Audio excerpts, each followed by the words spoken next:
Olá a todos, bem-vindos a mais um Jump Talk. Hoje nós vamos falar um pouquinho sobre como os dados, a transformação digital se inserem aí no setor bancário, no setor financeiro, né? A gente vai falar um pouquinho sobre as transformações que esse setor sofreu aí nos últimos 20 anos, né? E como dados e transformação digital estão inseridos. Eu estou aqui hoje com meu companheiro Gilberto. Gilberto, quer se apresentar? Falar o que você faz na Jump? Com certeza. Olá, todo mundo, bom dia. Eu sou o Gilberto, eu sou o diretor comercial da Jump. Perfeito. E hoje, né, para falar sobre esse tema, nós estamos aqui com um especialista, uma pessoa que está inserida nesse mundo de sistemas financeiros há muito tempo, né? Rafael Cavalcante, prazer em recebê-lo aqui. Olá pessoal, bom dia. Tudo bem? E para começar, eu queria que você se apresentasse, Rafael. Quem é Rafael Cavalcante para o nosso público? Claro. Bem, eu sou o Rafael Cavalcante, eu sou nascido em Salvador, Bahia, já moro aqui em São Paulo há mais de 20 anos. Eu vim para cá para estudar, eu sou formado em engenharia de computação, morei quase 5 anos em Campinas estudando engenharia de computação lá na Unicamp e depois desse ciclo acadêmico eu comecei a trabalhar na indústria financeira já em 2008, onde eu tenho a oportunidade de trabalhar desde então. Perfeito. E aí, falando um pouquinho da sua jornada, né? A sua jornada, ela permeia aí todo esse impacto tecnológico, né, dentro do setor financeiro, né? Você trabalhou em diversas instituições financeiras, algumas das maiores do país, as maiores do país, né? Você consegue falar um pouquinho pra gente da sua carreira? Como é que foi? Claro. Eu acho que tudo começa muito com a primeira mudança, né, de vir trabalhar de vir estudar em São Paulo, né, vir morar aqui para trilhar uma carreira de engenharia de computação, né. Eu costumo dizer que muito do que eu imaginava que eu estaria fazendo logo que eu me formei, eu provavelmente estou conseguindo fazer agora, né. Ou seja, nesses últimos 20 anos a gente viu um movimento muito acelerado da maneira com a qual a conexão do mundo acadêmico com o mundo profissional ocorre, né? Então, eu me formo em 2008, eu começo minha trajetória profissional num banco, no Itaú, e naquele momento o mercado vivia um timing muito forte de regulação e principalmente associado ao ciclo de crédito, ao risco, né?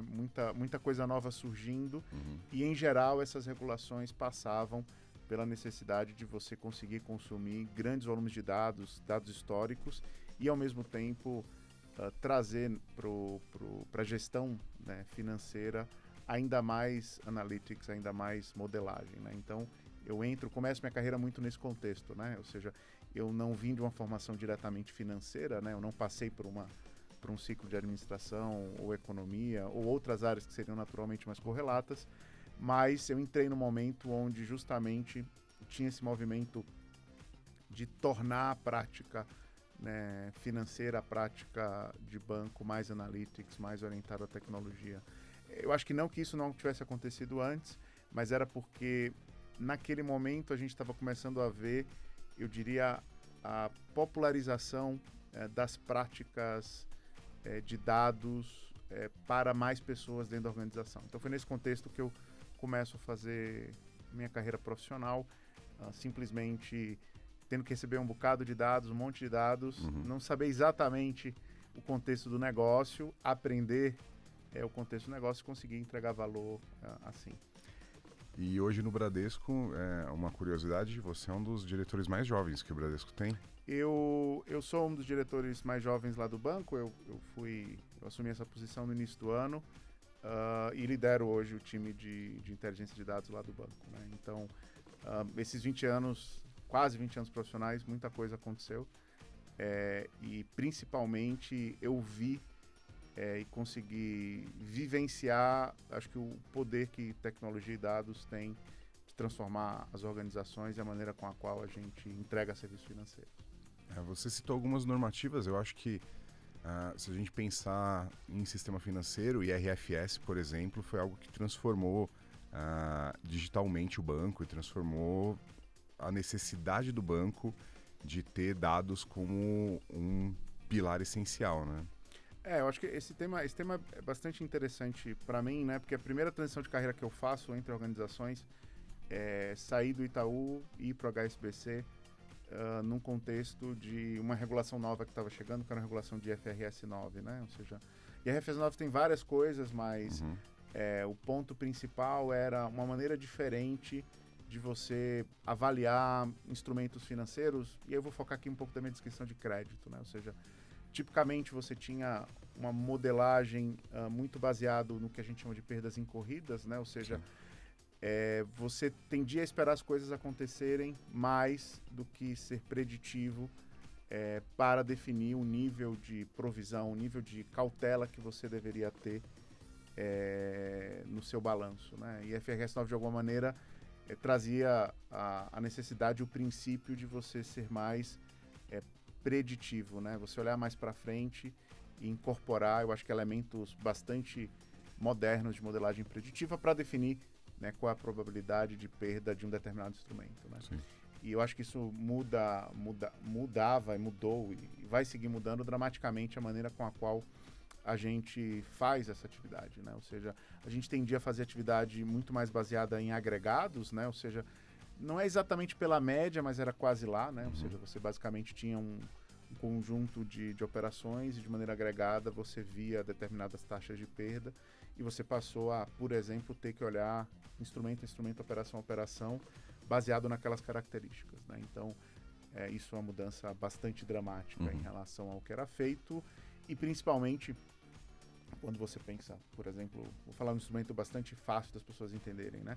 Um crédito imobiliário, por exemplo, né? Um instrumento muito marcante para qualquer pessoa que comprou uma casa, que comprou o lugar para morar. Você tem contratos de 25, 30 anos, né? Então, para você fazer uma modelagem preditiva, né, do que vai acontecer, né, com o contrato que acabou de originar, né, que você acabou de vender, e o tipo de dado, o tipo de histórico que você precisa ter não é trivial, né? Porque junto desse desafio você tem duas coisas, né? O desafio de modelar, né, de ser preditivo, mas ao mesmo tempo o desafio de conseguir ter todas as informações que você precisa para modelar, né? Também é igualmente um outro desafio bastante interessante. Então eu diria que eu vivi um pouco dessas transições aí nos primeiros 6, 7 anos da minha carreira, que foram bastante importantes para entender exatamente como conectar, né, engenharia de dados, né, o que a gente aprende de banco de dados, o que a gente aprende de machine learning, muita coisa que a gente, em geral, né, tende a aprender na academia, né, tende a se desafiar atualmente no Kaggle ou em outros repositórios, né? Esse entendimento que nem tudo na vida é um desafio em uma base do Kaggle e que as competências que a gente desenvolve e as coisas que a gente aprende são perfeitamente aplicáveis, mas que precisam estar acompanhadas de outras competências de entendimento do negócio, foram aprendizados valiosos para mim nessa jornada. Rafael, você comentou sobre a sua carreira esses 20 anos, né? Tem alguma coisa que marcou nesses 20 anos, dentro de tantas transformações que você vem acompanhando, um case que te marcou bastante? Eu diria assim, numa perspectiva profissional, uma coisa que para mim foi muito marcante, eu diria que foi um pouco dessa sensação que eu falei no início, né, de voltar para aquilo que eu tinha começado e que tinha me movido a sair de Salvador e vir estudar em São Paulo, né? Ou seja, eu decidi estudar engenharia de computação e decidi mudar para Campinas porque eu entendia que, né, seria uma oportunidade muito relevante de conectar com um polo tecnológico, um polo de ensino muito relevante no Brasil e no mundo, né? E eu fiz isso focando em computação, né? Então, né, desde as coisas mais básicas que eu aprendi, né, com os professores e meus colegas, de programar um protoboard, de fazer programação de micro e mini processadores, de fazer os primeiros laboratórios de estrutura de dados, estudar paradigmas diferentes de linguagem, orientação a objetos, né? Ou seja, pra gente ter uma ideia, né, o pessoal mais novo que está escutando aqui, nós fomos quase a primeira turma lá na Unicamp a começar a aprender Python 1, certo? Então, esse foi o meu propósito, eu diria, de vida, né? Quando eu decido escolher essa vocação profissional. E eu passei entre 2008 e 2017, né? Ou seja, nesse processo, né? Eu trabalhei no Itaú, no HSBC, e depois me juntei ao Bradesco.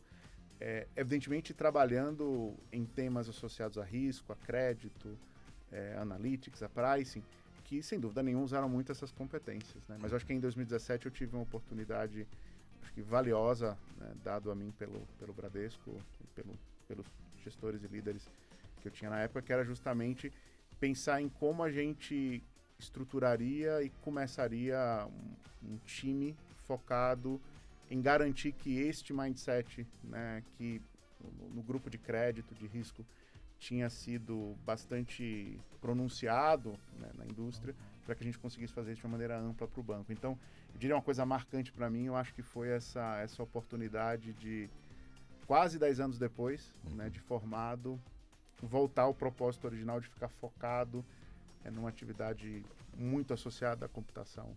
Isso para mim é um marco importante. Legal. Não, bacana.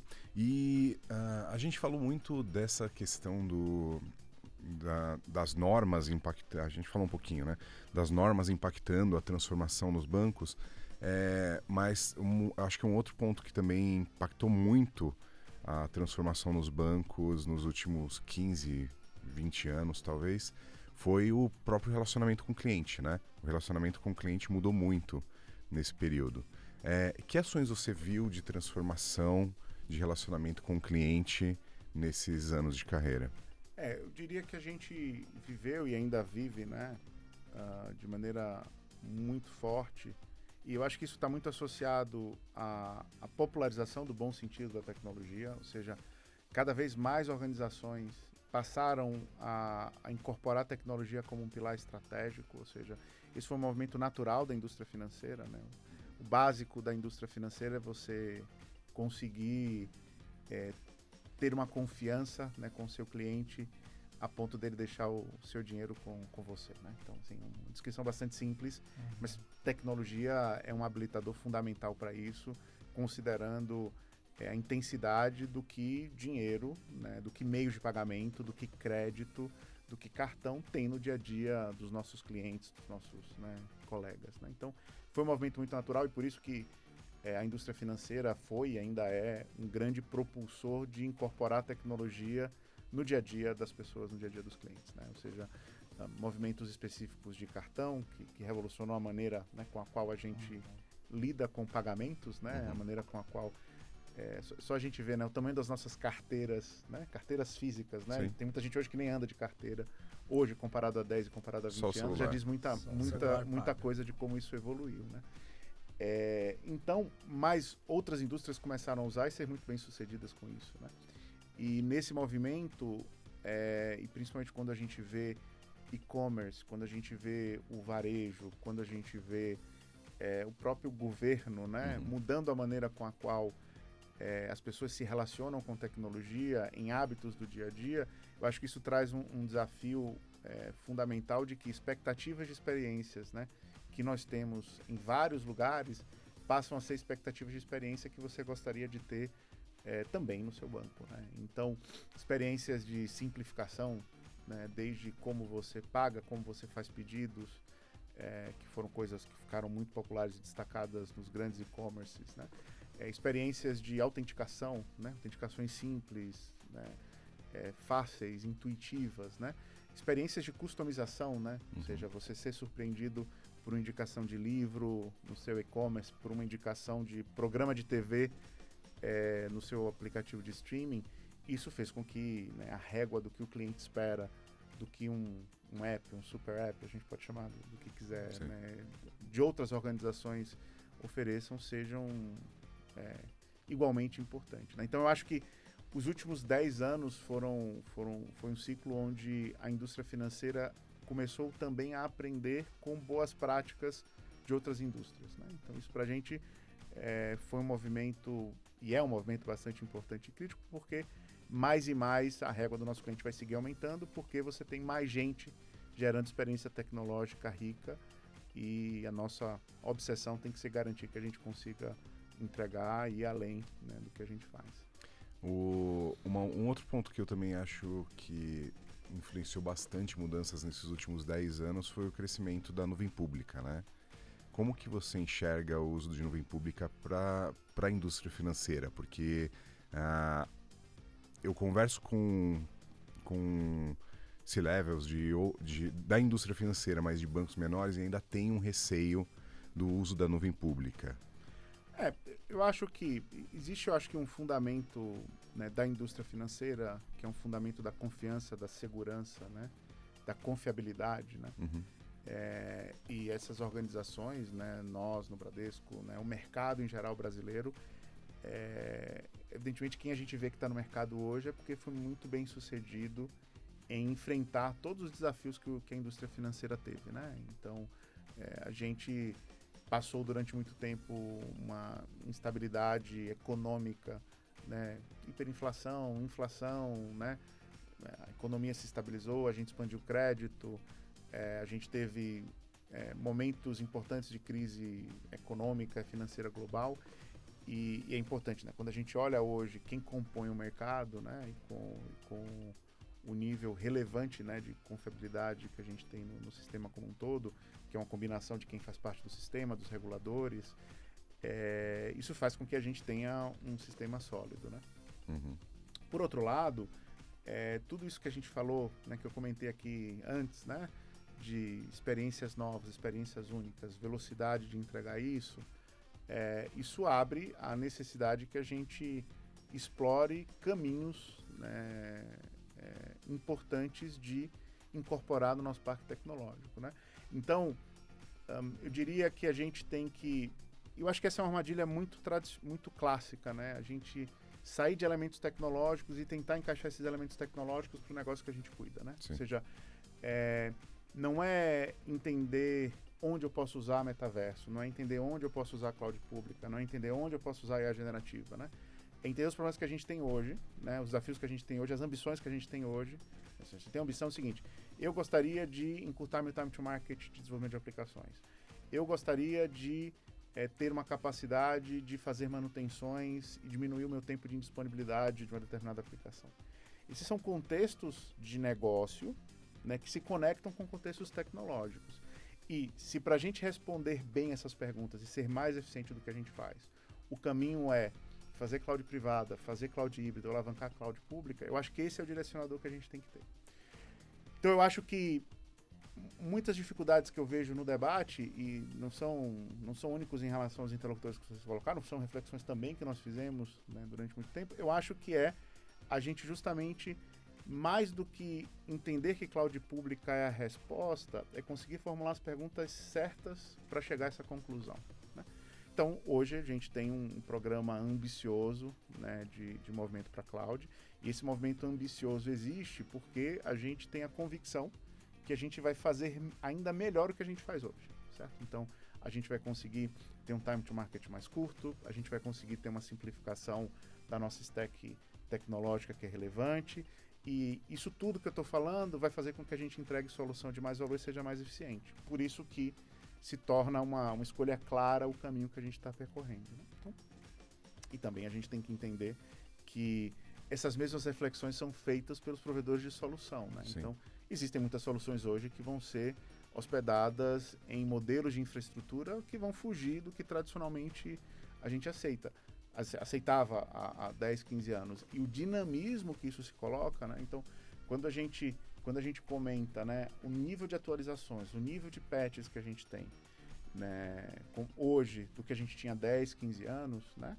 você ter componentes disso que sejam mais autogerenciadas, né, garantindo o seu perímetro de segurança, pode ser um asset estratégico para muitas tecnologias. E vão ter outras coisas que a gente vai entender que não, que é importante a gente permanecer no modelo mais tradicional, porque formulando as perguntas certas, a gente não encadeou, né, a conclusão de leva tudo para cloud, né?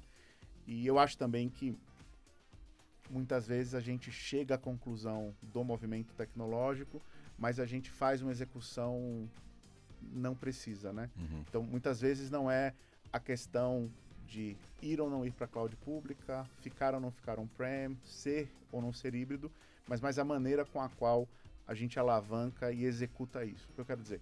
Existem pontos fortes, né, de você alavancar o uso de uma cloud pública, por exemplo, né?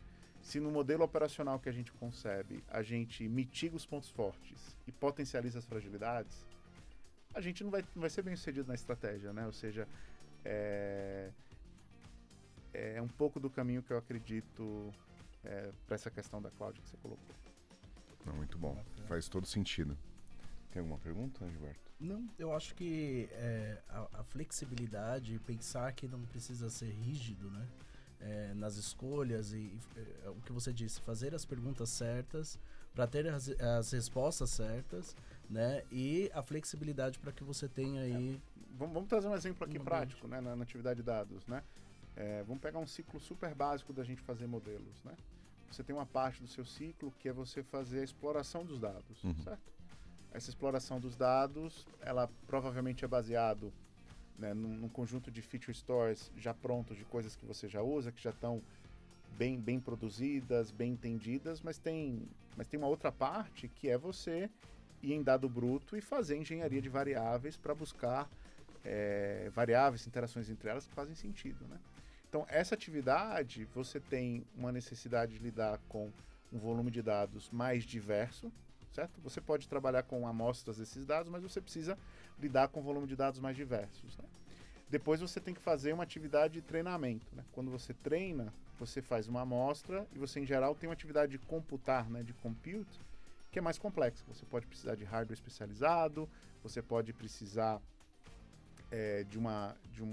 de clusters com grande capacidade de compute. E depois que você fez a estimativa, você vai, por exemplo, tomar uma decisão de rodar uma parte desse modelo no batch, uma parte desse modelo online.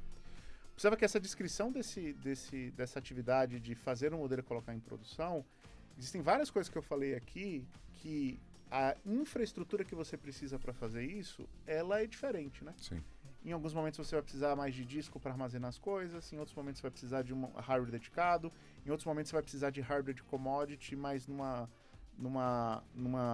escala para você tomar decisão em tempo real, ou numa escala de que, cara, você pode até demorar 2 horas para processar porque tá legal, porque esse processamento vai acontecer no batch noturno.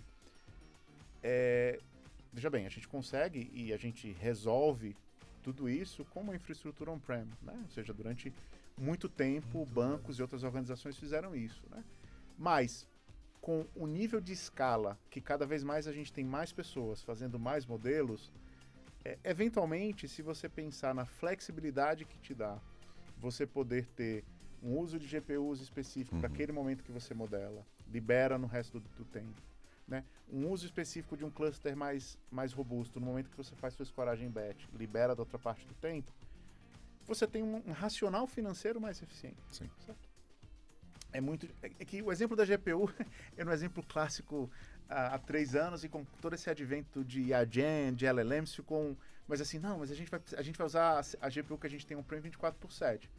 Legal, mas assim, originalmente, quem tem GPU on-prem hoje que comprou há 5 anos, provavelmente não comprou pensando que AGEN e LLM e fine-tuning ia ficar.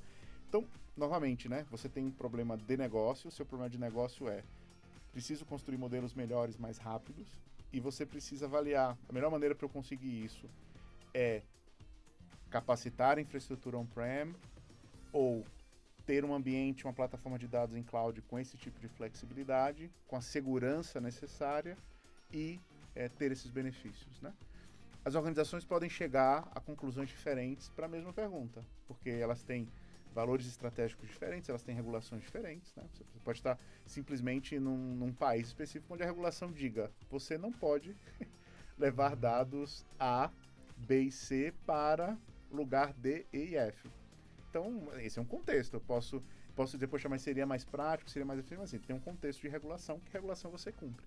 Então, eu acho que essa dinâmica, né, de fazer as perguntas certas e encadear perguntas que partam da necessidade de negócio e conectem com as tecnologias existentes, eu acho que é muito fundamental.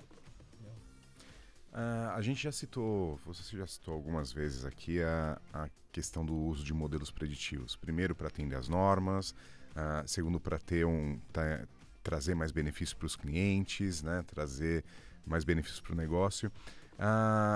A gente tem discutido muito ultimamente uma questão mais, não só ética, mas operacional também do uso de modelos preditivos, né? Quando você pensa na explicabilidade desses modelos, né? E na garantia de que você não tem viés de confirmação em algum modelo.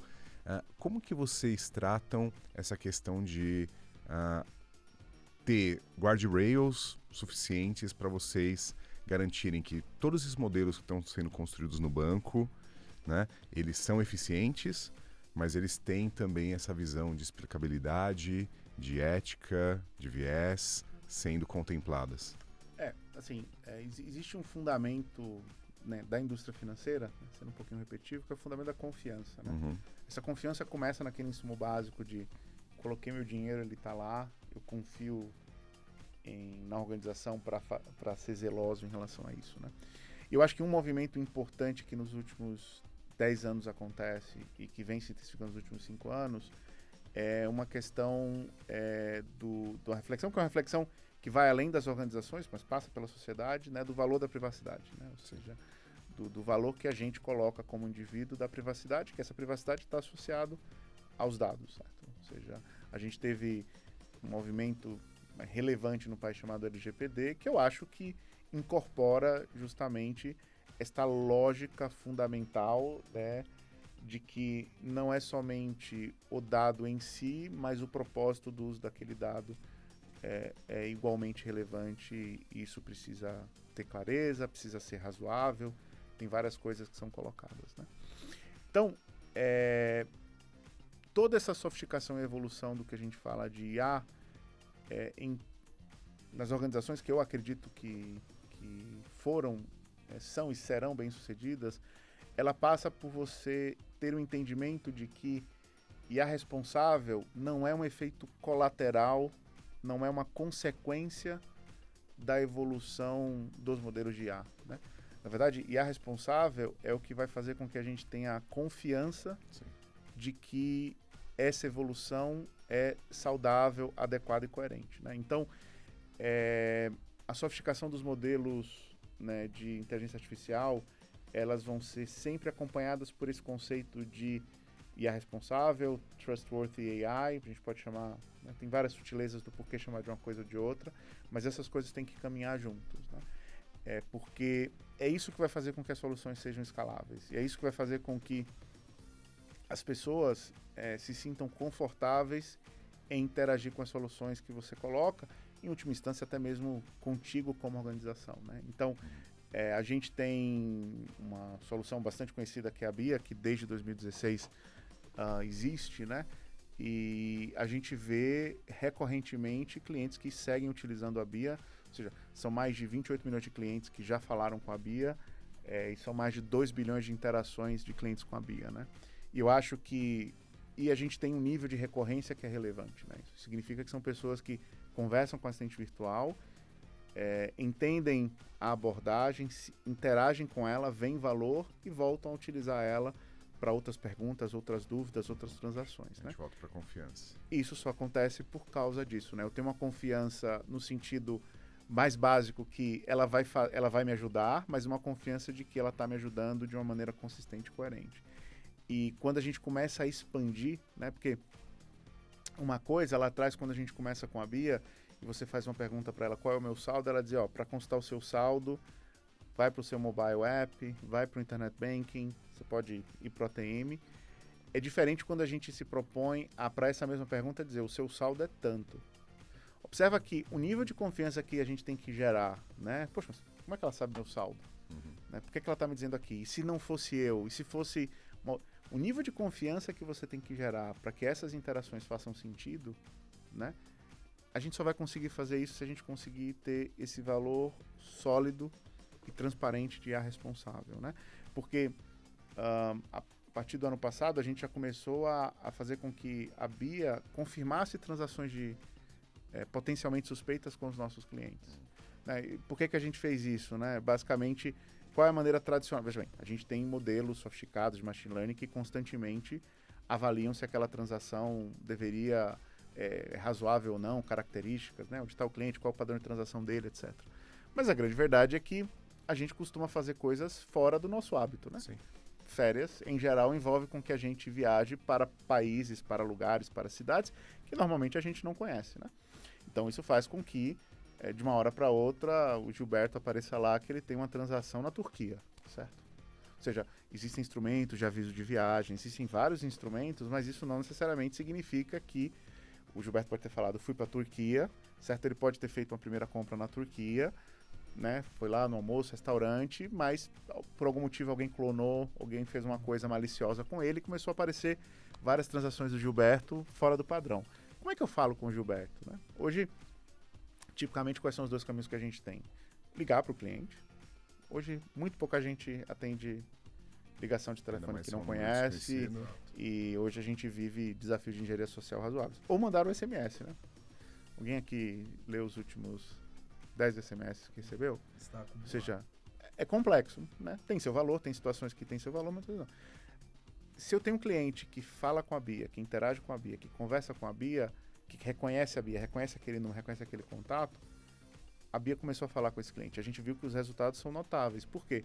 Porque ela começa a dizer, Gilberto, cara, você gastou tanto numa loja na Turquia? Você vai dizer, cara, eu tô aqui no Brasil, seguramente não fui eu. Então, observa que esse canal da confiança, ele faz com que a gente consiga gerar experiências mais complexas e que elas vão ser bem-sucedidas e vão conseguir escalar à medida que o nosso cliente entenda e confie.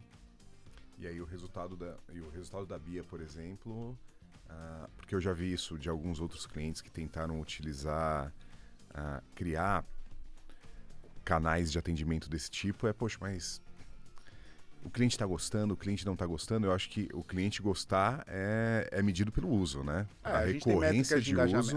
Eu diria que a gente a gente aprendeu e construiu esse frame e eu acho que vale compartilhar aqui, né? A gente começa a fazer a BIM em 2016 e até 2022 ninguém tinha escutado nada de GPT e a generativa. Sim. Ou seja, ninguém no sentido público amplo, uma solução efetivamente comercial, né? Então a gente teve um aprendizado e a gente desenvolveu uma tecnologia própria com os nossos parceiros tecnológicos que fez com que a gente aprendesse um pouco do que significa você fazer uma curadoria de conteúdo, o que significa resolutividade, qual tipo de estratégia de comunicação e de desambiguação é mais efetiva.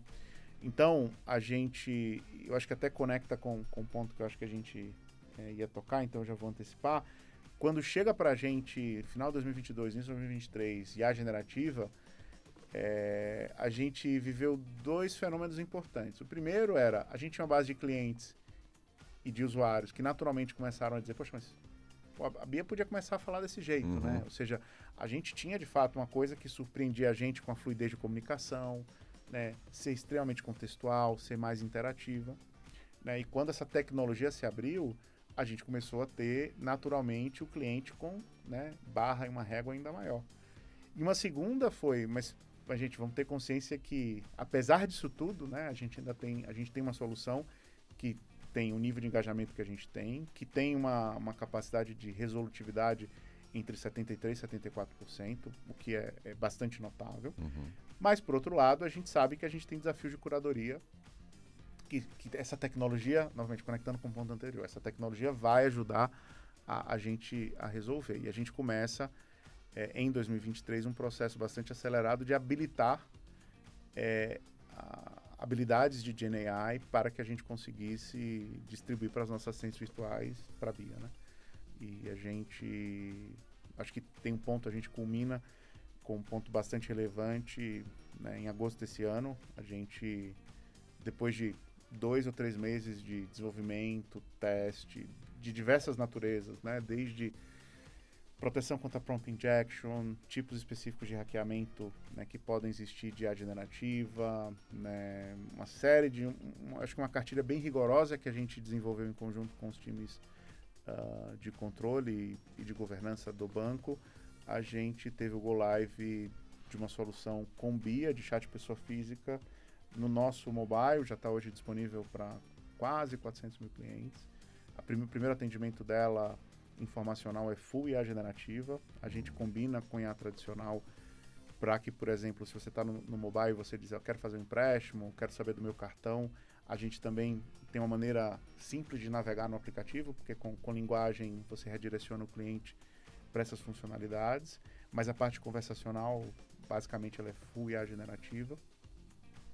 E você tem também uma camada de homem no loop, né, de ser humano human on the loop, né, que para alguns casos específicos, né, onde a pergunta é mais complexa, onde a gente até conseguiu dar uma resposta adequada para o cliente, mas ele quer mais, a gente tem um processo que deriva para um atendente humano. E só para a gente ter uma ideia, a retenção e resolutividade hoje dessa solução com IA já está em 89%. Então, veja bem, é a tecnologia, ou seja, por que eu usei IA generativa, né? Na prática, porque a experiência que ela está entregando para o cliente ela é muito boa, então os índices de satisfação, os índices de feedback são muito positivos. Em última instância, a gente ficou mais eficiente, né? Porque uma resolutividade padrão que a gente tinha de 74% a 77%, que já é incrível, a gente conseguiu elevar para 89%, 90%. Mas 15% é absurdo. A diferença. Então é um pouco dessa trajetória. Não, bacana. E já que a gente falou de IA generativa, né, já que você trouxe esse assunto à tona, além de assistentes virtuais, de novos canais de atendimento para clientes e até mesmo para colaboradores do próprio banco, né, que outros usos você vê que a GenAI pode trazer ainda no futuro para a indústria financeira? Boa. Eu acredito que existe, eu acho que GenAI é muito poderosa como tecnologia, porque ela proporciona para a gente dois elementos que são muito transformacionais. O primeiro, que é o mais evidente, que é a gente conseguir gerar experiências melhores, únicas e mais eficientes para os clientes e para as organizações. Ou seja, ela é uma tecnologia, né, que faz coisas operacionais e repetitivas maravilhosamente bem, né? Ela faz tão bem que a gente começa a achar até que ela é criativa, né? E pode até ser em alguns casos, e aqui sem entrar em dilemas de se uma máquina pode ser criativa ou não, porque esse pode ser tema de outro podcast. Então ela consegue sumarizar conteúdo, ela consegue ter uma experiência de diálogo contextual, ela consegue extrair entidades, ela consegue, combinada com tecnologias de processamento de imagens, de vetorização de documentos, buscar conteúdo, busca semânticas, etc. Isso é fato. Isso acho que todo mundo que já teve contato e já trabalhou com projetos dessa natureza chega a essa conclusão. Tem uma segunda coisa que é mais poderosa, é que ela muda a maneira com a qual a gente trabalha. Os processos de ideação de soluções passam a ser potencialmente muito diferentes, certo? Ou seja, você tem a capacidade de formatar muito bem sessões de ideação, sessões de design, né? Você tem condição de ser mais produtivo no seu ciclo de desenvolvimento, porque é muito fácil você converter ideias e conceitos em histórias de negócios que passam a ser épicos e features. E mais do que isso, né? Se o desenvolvedor recebe e trabalha nesses épicos e features, e a generativa acelera o processo de desenvolvimento, né? Você tem soluções de Copilot, seja GitHub Copilot ou outro tipo, né, de Copilot, que fazem com que simplesmente as pessoas sejam mais produtivas e produzam, em geral, código melhor. Sim. E depois você tem um outro elemento que as atividades de testes também se tornam mais fáceis, né? Ou seja, muitas vezes a gente, né, todo mundo aqui que já desenvolveu uma aplicação, poxa, estou com dificuldade da minha massa de teste, falta massa de teste. Você pede para a GenAI, ela gera para você uma massa de teste de maneira simples. Então, esse efeito exponencial da GenAI que é muito importante a gente ter em conta, ou seja, ela permite com que a gente gere experiências, mas ela permite que a gente mude a maneira com a qual a gente trabalha. Então, eu acredito muito que tudo isso que eu falei aqui, né, a gente vai conseguir usar ela para acelerar os nossos processos de back-office, as nossas operações, a gente vai acelerar, isso tudo é fato, a gente está fazendo isso, a gente hoje já tem mais de 35 casos reais, né, implantados, né, de GenAI, sejam em pilotos mais controlados, sejam em escala, e a gente já está extraindo valor. Mas eu acho que no longo prazo, o benefício que a gente vai ter, e porque eu acho que é tão importante para organizações construírem core capabilities em GenAI e consiga entender que GenAI potencialmente é algo que tem que ser estrutural no nosso parque tecnológico, no nosso parque analítico, é porque eu acho que essa estratégia vai potencializar muito o sucesso de você não ter somente um grupo de 30, 50, 200 pessoas que trabalham com GenAI, mas a organização toda potencializando sua produtividade por isso. Perfeito. Quando a gente fala de GenAI, né, eu enxergo que assim, a indústria financeira, por toda essa transformação e toda essa necessidade de transformação que teve em 15 anos, ela é uma das indústrias que está mais preparada para fazer a aplicação de GenAI, né? Mas eu vejo que outras indústrias ainda têm um gap muito grande na base, né, dessa transformação digital com dados. Então, você não tem um time alfabetizado em dados, você não tem uma arquitetura estruturada de dados, você não tem governança de dados, né? Quais são os pontos críticos que você entende que a empresa tem que focar, né, para que ela consiga trazer benefícios reais dessas tecnologias, não só do IA tradicional, mas do GenAI também? Eu acho que tem um aspecto zero, né, que é entender dentro da formulação e posicionamento estratégico, né, de cada organização, onde a prática de Data Analytics e AI entra, né? Ou seja, o quão profundo e em quanto tempo nós gostaríamos, né, as organizações gostariam, né, de alcançar resultados e como isso se conecta, né? Então acho que esse ponto é importante, né, porque é a motivação principal de você ter engajamento das pessoas. Uhum. O segundo ponto é, ao entender esse foco, né, essa estratégia, e ao entender um pouco, né, da cultura e do modelo operacional da empresa, pensar numa estratégia que você consiga potencializar no curto prazo esses desafios e, ao mesmo tempo, ter uma consciência das coisas que têm que se mudar, que vão tomar tempo, para que você estruturalmente consiga tratar isso e escalar isso bem. O que eu quero dizer com isso, né, na prática, né, a gente quando começa em 2017, né, a gente foi muito pragmático e muito focado, certo? Existem estratégias e caminhos diferentes, né, então não estou aqui para dizer que uma estratégia A é errada, uma estratégia B é certa, mas uma coisa que para mim foi um aprendizado muito forte é que a gente se propôs a fazer literalmente um punhado de coisas bem feitas com Data Analytics lá no início, né? A gente, uma organização do tamanho como a nossa, tem muitas oportunidades, muita coisa que dá pra gente trazer valor, né? Expor mais valor ainda, né? Usando Data Analytics, né? E a nossa estratégia não foi, traz 500 pessoas hoje e vamos começar a trabalhar.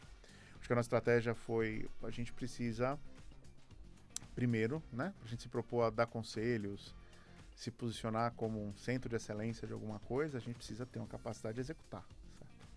Eu acho que a gente se propôs a fazer um punhado de coisas com uma boa capacidade de execução, aprender o que significa executar e extrair valor, ou seja, se tem uma atividade que é muito desafiadora, que é você ter os dados, é você fazer análise exploratória, você desenvolver a solução, existe uma outra etapa igualmente desafiadora, que é você ter a adoção dessa entrega, né? Ou seja, você precisa conseguir impactar o seu processo de decisão, né, o seu processo de negócio com aquele modelo, com aquele estudo, com aquela análise, né? E isso fez com que a gente adquirisse maturidade, né, de entender como esses processos funcionavam, para que a gente tivesse propriedade em propor evoluções, né? Então, a gente, com o passar do tempo, a gente foi de uma maneira muito construtiva e colaborativa com as áreas, vendo onde tinha valor, né, vendo a abertura, o momento. Evidentemente, tem situações e são situações naturais que acho que o sponsor e a provocação tem um valor importante, né? Porque também você tem situações que vai ter uma pessoa mais incrédula, vai ter um cara menos engajado, você vai ter naturalmente situações de silos de dados que você precisa combater. Eu acho que você tem que ter também uma contundência de padrões que você consiga fazer o convite das pessoas ao bom senso. Mas isso fez com que a gente, ao a gente entrar no segundo ciclo, né, do time de inteligência de dados, a gente conseguisse ter um conhecimento bom para a gente propor como seria a nossa plataforma de dados em escala, como a gente faria em escala processo de democratização de dados, né?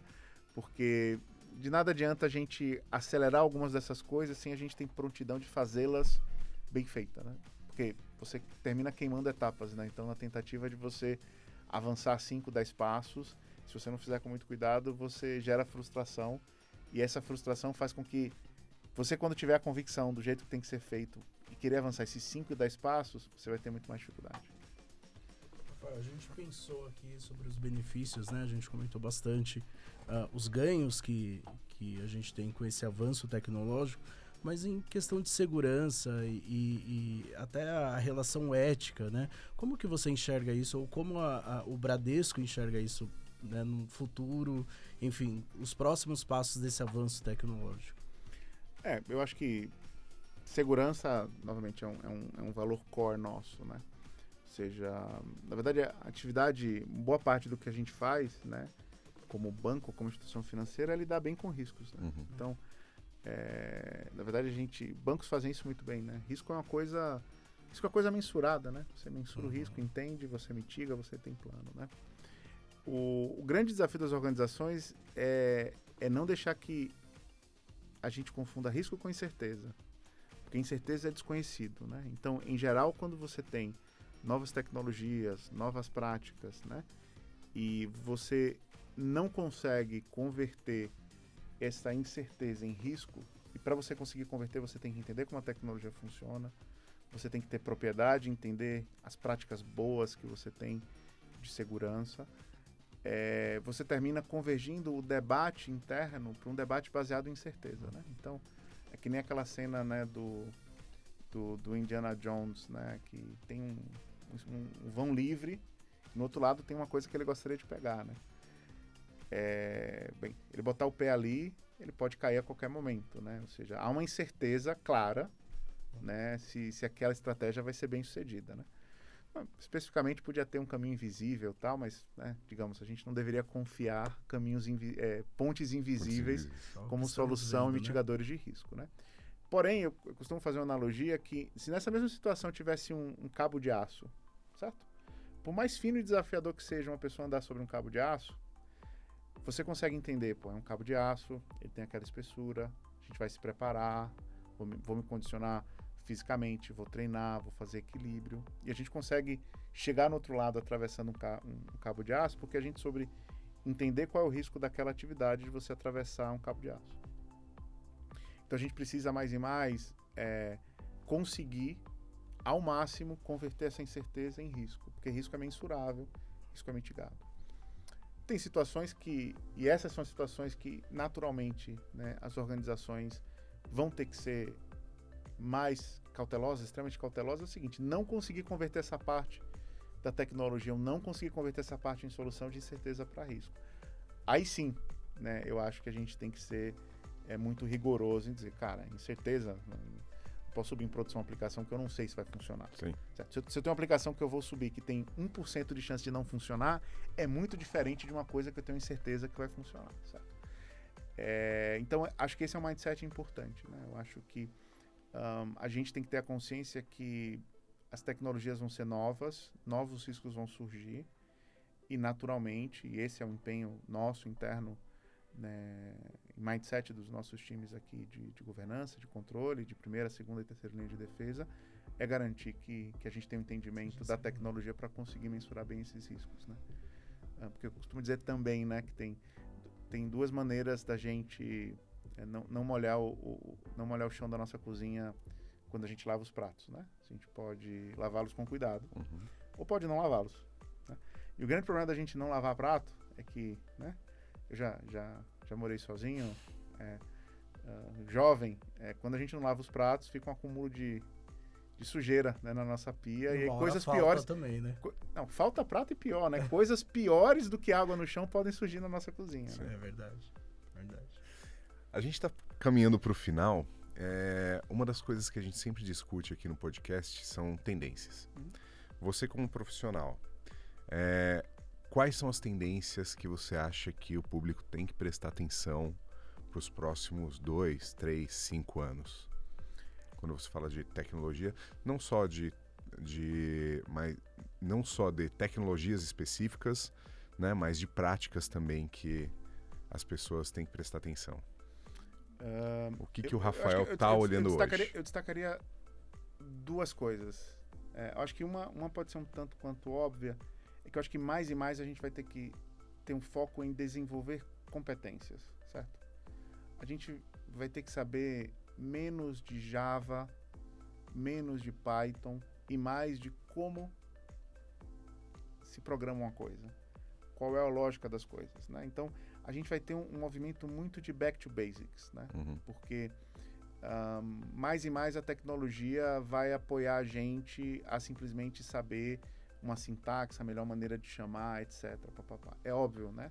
Que a gente ainda vai ter a necessidade de ter pessoas super especializadas nessas tecnologias, porque vão ser justamente as pessoas que vão ajudar a gente popular a fazer curadoria das bases de conhecimento. Então, acho que essa para mim é uma questão muito, muito importante, né? Ou seja, as pessoas, durante muito tempo, né, a gente viveu aquele sentimento de que eu vou ser um especialista profundo em determinada tecnologia, e a grande verdade é que o dinamismo da tecnologia é tão grande, né, que se a gente ficar muito focado nisso como profissional, naturalmente tecnologias elas vão ser mais ou menos bem-sucedidas, elas vão parar de existir, elas vão evoluir.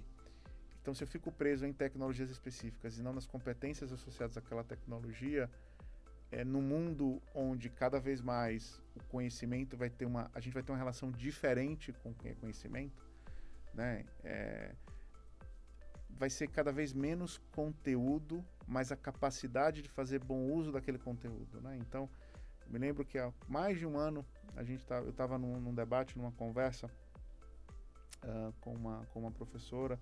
Ela falou: mas Rafa, o que vai acontecer agora se eu passar uma tarefa para o meu aluno e ele bota lá no GPT da vida e ele tira 10? A reflexão que a gente tem que fazer é se de fato a gente está mensurando o conhecimento do jeito certo, né? Ou seja, se a gente está mensurando o conhecimento, eu acho que a lógica que a gente viveu durante muito tempo na sociedade, né? A lógica de vestibular, a lógica de prova, né? A lógica do tirar 10 por uma boa capacidade de memória, que são competências importantes, né? Mas não são as únicas. Não define. Na verdade, essa sua pergunta em específico diz menos sobre a tecnologia e mais sobre a maneira com a qual a gente avalia conhecimento. Então, eu acho que a gente vai ter que conseguir ressignificar essa maneira do que são competências, do que é conhecimento. E eu acho que a segunda a gente vai ter que cada vez mais voltar a fazer boas perguntas, né? Voltar a ter uma capacidade de entendimento de texto, né? Entender o que significa as coisas. Porque, na verdade, tanto quanto paradoxal, né? A gente hoje tem uma tecnologia que tem uma coisa chamada engenharia de prompt, né? Sim. Engenharia de prompt, né? Que é uma coisa muito fundamental para que no dia a dia as pessoas usem. Ela passa pela capacidade de você saber fazer perguntas e entender texto, né? Então, a gente não deveria subestimar a relevância do que é interpretação de texto para as profissões tecnológicas. Bom. Perfeito. E última questão, uma parte do nosso público aqui são pessoas que estão querendo entrar no mercado de Data Analytics, né? A sua última resposta, eu ia perguntar qual era o que você falaria para essas pessoas, para elas buscarem. Parte da sua resposta anterior já cobriu muito disso. Mas tem mais alguma... Se o Rafael estivesse entrando agora no mercado de Data Analytics, o que ele gostaria de ter ouvido? Acho que você pode ter boas respostas vindo trabalhar no Bradesco com Data Analytics. Essa é uma primeira coisa, fica o convite. A gente tem muita oportunidade, muita vaga. E esse é o mindset que a gente trabalha no dia a dia. Um pouco a gente falou muito aqui, acho que da trajetória profissional, acho que dos aprendizados, né, que eu tive, mas acho que em última instância a grande oportunidade que eu tenho e que eu vejo é justamente trabalhar com o time, ter pessoas no time e a gente conseguir sempre estar trabalhando esse sentido da vocação analítica dos profissionais que trabalham com a gente, seja diretamente no time do ID ou na organização, no Bradesco como um todo. Mas eu acho que a segunda, eu acho que é principalmente entender que dedicação e comprometimento com o que você faz e o que você produz é o que vai produzir resultado. E o que vai produzir resultado sustentável, né? Então, esse sentimento do propósito, né? Ou seja, o propósito que a gente gosta de sentir ao fazer parte de uma organização, ao fazer parte de um grupo, tem que ser observado também para cada um como profissional entra e faz parte desse grupo e atinge propósito, né? Então, eu acho que cada vez mais a minha recomendação pessoal, né, para cada pessoa que me faz essa pergunta, é reverter essa pergunta para um propósito coletivo, né? Ou seja, as soluções se tornam mais complexas, as tecnologias se tornam mais complexas e cada vez mais você tem que conseguir interagir com mais pessoas para realizar essa atividade. Então, a coisa mais importante para você ter é um senso de propósito de grupo, evidentemente aportando conteúdo tecnológico, porque, né, se você não conseguir aportar, você não vai estar conseguindo alcançar a primeira premissa, que é trabalhar com tecnologia, trabalhar com dados. Então, perfeito, ótimo. Eu vou finalizar, infelizmente, mas a gente está em cima do tempo. Rafael, muitíssimo obrigado pela sua participação, adorei a conversa, foi uma conversa muito profunda, com muito conhecimento. Gilberto, muito obrigado. E se você quiser deixar algum recado final. Obrigado, galera, agradeço o convite, fico à disposição aí. Se vocês quiserem seguir um pouquinho mais do que a gente faz, a gente está sempre aí nas redes sociais falando um pouquinho da nossa ambição de Data Analytics aqui no banco e no que a gente entende que a gente precisa e vai entregar para os nossos clientes. Obrigado. Perfeito, Gilberto. Obrigado. Bom, agradeço, Rafael, mais uma vez a participação, Anderson também, de acompanhar aqui esse bate-papo que foi riquíssimo. Para quem está chegando em tecnologia, alguns conselhos aí primordiais, né, para seguir essa carreira. Então, agradeço aí a contribuição em nome aí da Jump. Obrigado, gente. Obrigado a todos e até o próximo Jump Talk.